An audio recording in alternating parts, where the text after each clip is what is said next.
सभी संगत को जय माता की। सब ठीक ठाक होंगे। आज बात करेंगे नए विषय पर कि जो प्रेत होते हैं वो जिन्न कैसे बनते हैं, जिन्न की श्रेणी में किस प्रकार से चले जाते हैं। देखिए, घर में सबसे पहले पितृ पूजन किया जाता है और पितरों को मनाकर ही बाकी देवी देवताओं की पूजा की जाती है। दूसरे नंबर का स्थान हमारे घर की कुल देवियों का होता है। कुल देवी, इसमें अलग अलग घरों के अलग अलग कुल देवियां हो सकती हैं। किसी के घर की कुल देवी माता शीतला होती है, किसी के घर की कुल देवी माता धूतनी, माता मदान वाली, ये माता मनसा देवी, अलग अलग कुल देवियां होती हैं। और जब हमारे घर में कोई अतृप्त आत्मा होती है, कोई अकाल मृत्यु को प्राप्त होता है, सांसारिक सुखों को भोगे बिना जो प्रेत की श्रेणी में चला जाता है, वो जिन्न किस प्रकार से बनता है, जिन्न का रूप कैसे धारण कर लेता है। देखिए, अगर आपके घर से कोई अकाल मृत्यु को प्राप्त हो गया है और वो प्रेत की श्रेणी में चला गया है, पहले तो प्रेत की श्रेणी से उन्हें शुद्ध करवा करके, उन्हें भोग प्रसाद वस्त्र आदि दक्षिणा दे करके, पंडित के द्वारा हवन करवा करके उनको पितृ की श्रेणी में बिठाया जाता है। तब उन्हें पितृ देवता कह के पूजा जाता है। और अगर हम इन अतृप्त आत्माओं को ऐसे ही खुला छोड़ देते हैं, उन्हें कोई भोग प्रसाद, कोई वस्त्र आदि, कोई दान दक्षिणा, किसी तीज त्योहार पे उनकी मान्यता ना करना, किसी भी प्रकार से उन्हें ना मनाना, तो वो अतृप्त आत्माएं अतृप्त ही रह जाती हैं और क्रोधित होकर जो उनके कुल के वंश के जो इंसान होते हैं, जैसे बच्चे इसमें हो गए, और जो घर के कमाने वाले जो सदस्य होते हैं उनको आर्थिक रूप से वो परेशानियां देनी शुरू कर देते हैं। उनके घर के कार्य बंधन, घर की जैसे हारी बीमारी, कोई बड़ी बीमारी उनको आ जाते हैं, पता ही नहीं चलता। अब किसी को अलग अलग प्रकार से अलग अलग समस्याओं से परिवार को घेर देते हैं वो लोग, वो प्रेत की श्रेणी में आ जाते हैं। अब अगर इन प्रेतों को हम भोग प्रसाद दे करके उन्हें देवता की श्रेणी में नहीं बिठाते, उनके नाम का कोई हवन तर्पण मार्जन जो भी है उन्हें नहीं देते, वस्त्र आदि नहीं दान करते, तो वो क्रोधित हो जाते हैं। और क्रोधित होने के बाद वो काफी समय तक ये देखते हैं, इंतजार करते हैं कि कोई हमें मनाए। नहीं तो जैसे घर के बेटे होते हैं, पुरुष लोग, ज्यादा इन पर ही ज्यादा असर करते हैं। और घर की जो जैसे विवाहित स्त्रियां जो होती हैं, जो घर में वधू के रूप में उसको ब्याह करके लाया जाता है, उनको भी वो कई प्रकार से गंदी क्रियाओं में गलत स्वप्न उन महिलाओं को आते हैं, घर की जो महिलाएं होती हैं। इस प्रकार से कई तरह से, कई बार तो कुल का जो वृद्धि होती है, वंश वृद्धि, इसमें भी अड़चन पैदा कर देते हैं। तो किस प्रकार से ये जिन्न की श्रेणी में चले जाते हैं। देखिए, अगर हम इनको किसी प्रकार से नहीं मनाएंगे, इन्हें भोग प्रसाद नहीं देंगे, इन्हें की मान्यता नहीं करेंगे, तो वो जिन्न का रूप धारण कर लेते हैं।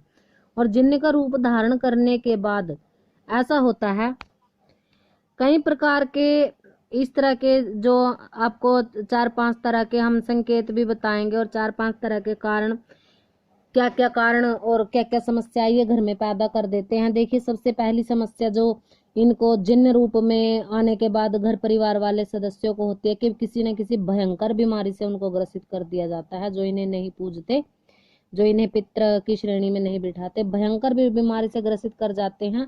डॉक्टरों के पास उनका इलाज नहीं होता। किसी भगत की चौकी पे अगर आप चले जाते हो तो वहां भी आपके जो कुंडली में पितृ दोष आता है। अगर आप पंडित से भी अपना पत्रा दिखवाते हो तो भी पितृ दोष आता है। तो आपको निवारण के कई उपाय बताए जाते हैं, पर कोई लोग ज्यादा पढ़े लिखे होने के कारण उनकी मति भ्रष्ट हो जाती है और वो इस चीज में विश्वास नहीं कर पाते और इनको नहीं पूजते। तो जैसे पढ़े लिखे होने के बाद भी आज की जो पीढ़ी है इन चीजों में विश्वास कम ही करती है, पर जब परिवार पर समस्याएं आती है तो सभी को मानना पड़ता है। देखिए, इसमें ये घर की जो बरकत होती है, आप किसी कार्य के लिए गए, समाज में एक मान सम्मान, जो आपकी प्रतिष्ठा है उसको कहीं पर होने नहीं देते। चाहे आपने किसी परीक्षा के लिए गए, आप उसमें चाहे आपने अपना बेस्ट दिया, पर उसके बाद भी वो आपको मान सम्मान नहीं होने देते। आपको किसी न किसी कारणवश कुछ अंकों से पीछे कर देते हैं। जैसे आप नौकरी के लिए ट्राई करते हो तो नौकरी आपको नहीं मिलने देते। कुल मिलाकर के घर परिवार के लोगों में भी आपका सम्मान नहीं होने देते जब ये जिन्नात का रूप धारण कर लेते हैं। अब किस प्रकार से, क्या ऐसा करे कि हम इनको जो जिन्न की कैटेगरी में चले गए हैं, इनको पितृ कैसे बनवाया जाता है। देखिए, पितृ श्रेणी में लाने के लिए पितरों के लिए अलग अलग तरह की पूजा और पाठ किए जाते हैं, जो पंडितों द्वारा, जो कुशल पंडित होते हैं, जिनको शास्त्रों का ज्ञान होता है, शास्त्रीय मंत्रों का, वैदिक मंत्रों का ज्ञान होता है, उनके द्वारा पाठ करवा करके इनको पितृ श्रेणी में बिठाया जाता है। पितृदेव के नाम से इनका पितृ देवता बनाकर पूजन किया जाता है। जब हम इनका पूजन करते हैं और इनको पितृ की श्रेणी में, देखिए कौन होते हैं पितृदेव? पितृदेव हमारे ही घर परिवार के जो कुछ सदस्य जो अकाल मृत्यु को प्राप्त हो गए हैं, कुछ बड़े बुजुर्ग जो सांसारिक सुखों को भोगे बिना इस दुनिया से अतिरिक्त जो उनकी मन की इच्छाएं रह जाती हैं उनको लेकर के चले जाते, वही हमारे पितरों की श्रेणी में आते हैं। अब कई लोग पितृ किसको मान लेते हैं कि जैसे हमारे दादाजी गुजर गए, परदादा, देखिए दादा परदादा हमारे पुरखों की श्रेणी में आते हैं, वो पितरों की श्रेणी में नहीं आते। जिनकी वंशावली आगे बढ़ चुकी है, वंशावली जिनकी चल रही है, जिनकी आगे औलादे हैं, संतानें हैं, जिनका वंश आगे अपने वंश की वृद्धि कर रहा है, शादियां उनके घर परिवार में अगर हो रही है, बच्चे हो रहे हैं, तो देखिए वो पितृ की श्रेणी में नहीं आते। पितृ की श्रेणी में वो आते हैं जो संसारिक सुखों को, यानी कि उनकी ब्याह शादी अगर हुई है तो उनको बच्चे नहीं हुए, उनकी वंशावली आगे नहीं बढ़ी, या फिर अकाल मृत्यु को प्राप्त हो गए, किसी भी प्रकार का संसारिक सुख भोगे बिना जो जाते हैं। देखिए यहाँ पर बहुत बड़ा भेद इसमें आ जाता है। कई लोग तो अपने दादा परदादाओं की समाधि तक घरों में बना देते हैं, ये गलत है। और जैसे आप पुरख, आपके यहाँ दादा गुजर गए, दादी गुजर गई, देखो उनकी फोटो भी आप दीवारों पर टांग देते हो, ठीक है, फोटो होनी चाहिए घर में, पर उसको पेटी में रखिए अपने बच्चों को दिखाने के लिए आपके दादा थे, आपकी दादी थे। ऐसा नहीं कि 24 घंटे वो आपको घूरते ही रहे, इससे घर में नकारात्मकता भी आती है। और समाधि तो घरों में बिल्कुल ना बनाए।